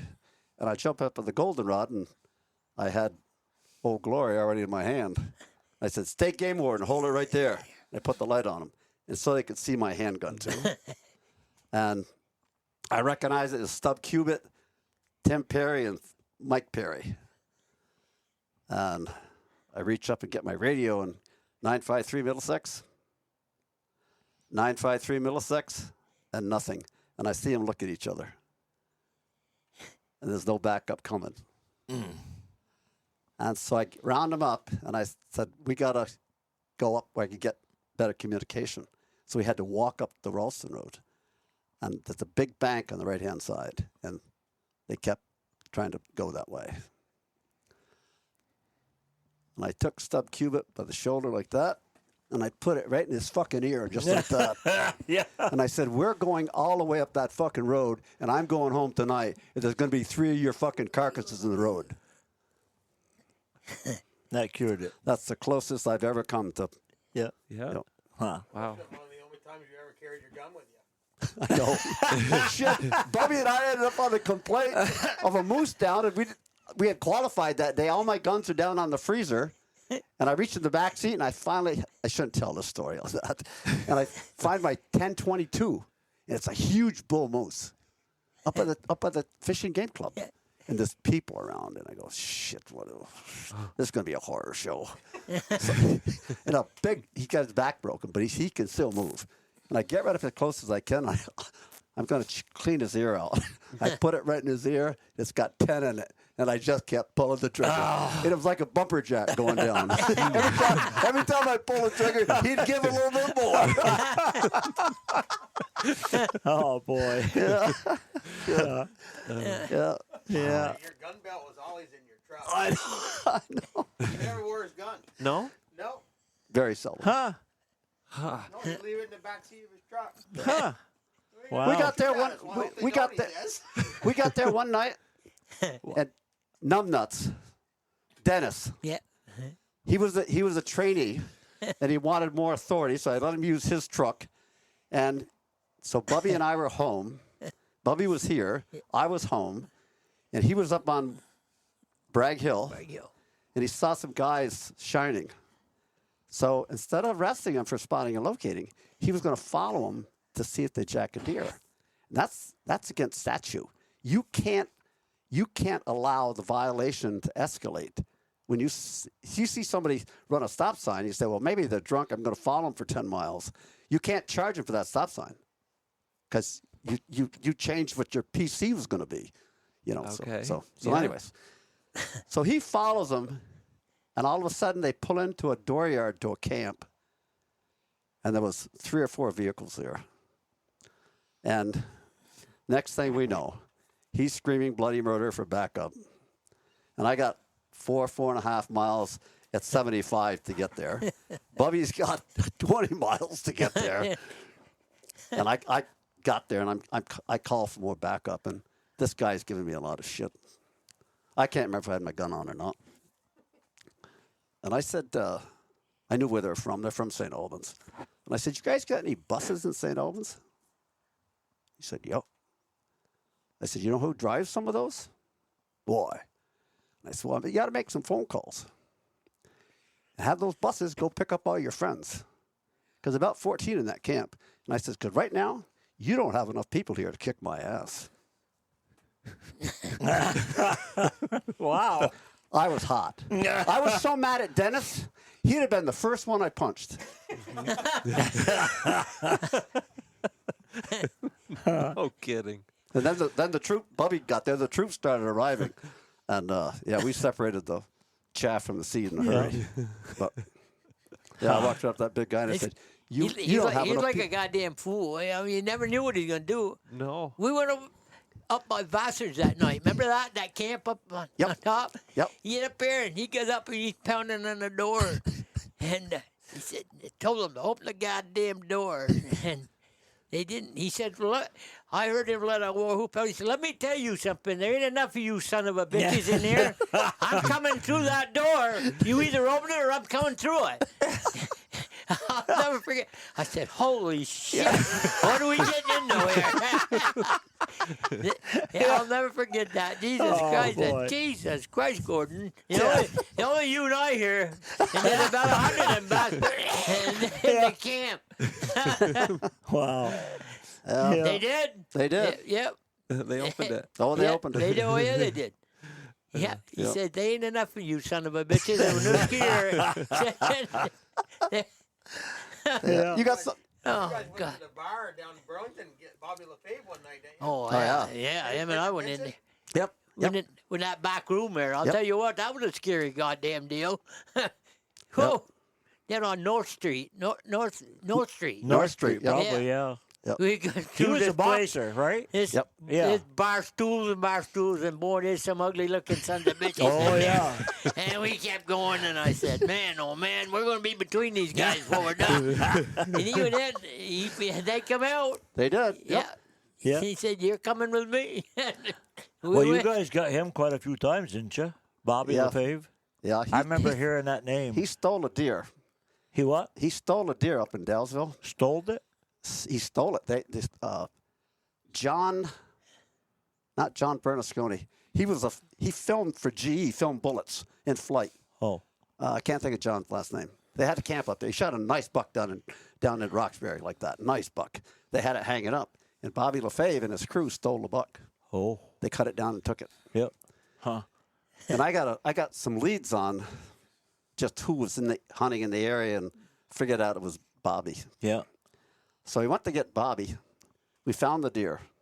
And I had told the guy, I said, so when you get a nice buck like that, you want to slit the leg and slide a penny or something in there that you know the date on. Then you have something. And the guy had done that. He had. He had. Oh, Jesus. Huh. That's So, pretty good. Huh. Well, I did that. I did that for him when he called me to the camp. He wanted me to come see his buck. So we got hold of Bobby, and Dick Hislop was with me. We got the deer. brought him back to the camp. This is an all-night operation. Yeah. Shoved him into the camp, and those guys were having breakfast. And said, Dick and I are going to have breakfast. Yep. Yep. Take care of it. They did. Huh? They took care of it? No, well, that was the whole plan. Yeah. So we get Bobby out of there before they flog his ass. And Bobby said something to me, and I had my Kel light in my hand. And I said to him, I said, you lie to me one more fucking time, I'm going to beat your fucking head in with this flashlight. He could fight. Well, he could fight, Yes, but he he did. couldn't take on that cast iron. No. I He get could 2 fight in shots the with ring. that. By Jesus, he did pretty well. In the Golden Gloves, that son of a gun was good. Oh, yeah. Yes, he was. And that Bobby, he was a after good we boxer. After we got Bobby again with the Undercover, Bobby was... Yeah. Yep. Yeah, I can believe that. No, George Fox has his rifle. One of his rifles. Oh, who's George Fox? He was the warden up in Underhill. Oh. So we caught him somewhere on the interstate, Oh. and his car was parked, and I said, yeah, he's hunting. Yeah. He's hunting off the interstate. So we started tracking him up through, and we couldn't find his gun. So we got in the brook and started walking back down. I said, there's no tracks. He's walking in the brook. Oh, yeah. His pants were wet up to here. Yeah. And Yeah. sure enough, we find his gun behind the tree. Ah! And so George Fox says, we didn't find that. So, okay, George. He kept that. Yeah. Really. Well, I got there. Bobby's buddy there. The one, remember the one that I got over there in the 4 and 4 corners? Yep. That snaked that out of there. I got that little 1022. You do? Yeah, I got it. Remember, I went and bought it out from that guy. The guy paid him $50 down there at the Milton there. Yep. Georgia, wasn't it? Georgia. Georgia. Yeah. Yep. And I said, well, he said, well, like Jesus Christ. When you and I went in, he said, I give him $50 for that rifle. I said, no, the rifle's going to us. I said, I'll give you $50 for it if you want. He said, okay. Yeah. So I bought it for $50. I still got it. It's down top in my safe. Wow. Yeah, gun safe. But Yeah. yeah, nice little gun. Well, it's just like yours, that Yep, little yep, Ruger there. yep. Yep. Huh? Only mine never hung in the apple tree like yours did. We used to do crime scene searches where the guy stood like that. So I used to use my rifle. And I'd tell the Bubby, I said, so Bubby, more to the left. And I said, the action's froze open. I locked it open. There's no clip in it. It's not loaded. And I'd say, more to the left, right in there somewhere else. You're going to find a bullet in a tree somewhere else. Yep. And so we do all that shit. And I hung the rifle up in the tree because we had to go do other stuff. And we forgot it. And it snowed 8 inches that night. Oh, So I go back the next morning. The rifle's not in the tree anymore, said- but I look and just the barrel sticking up out of the snow. I said, Gordy, where the hell is your rifle? Oh, shit. He said. we left that goddamn thing in the tree. Really? Yeah. We had a lot of fun. Yeah. We did. Them were the good old days. Yeah. Well, I It guess was fun. Remember that night that deer got hit up there by the Fishing Game Club? Me and you go up there, and I had my 243, and he said, well, I'll hold the light, you shoot him. I said, okay. And he holds the light. All right, he said, shoot him. So I put it right through his lung. That freaking deer took off. He took off. Oh, yeah, he did. He's like, where the hell did you aim? I said, I put it through his lungs. He said, no. He said, you shoot him in the head. I said, now we got to chase him. It didn't go far, thank God. No, it did go far. They don't even pick them up now, do they? No, they don't do No. anything. No. Yeah. I reported one here down on the interstate 2 months ago, down by Winooski. I saw the deer; it was alive, and it must have broke his back. And I went by, and I could see this head in the grass. I said, "That's a deer been hit." So I called and I told them, "Yeah, we'll send somebody down there." I went by there the next two days later. The deer was still there, Yeah. and it was there for like a month. They don't Of pick course, nothing up anymore. Can't be. Can't be. No. You didn't get deer right off, they were gone. Yeah, well, yeah, of course. I would never want a hit deer. Not for me. No. I want a shot. Bloodshot.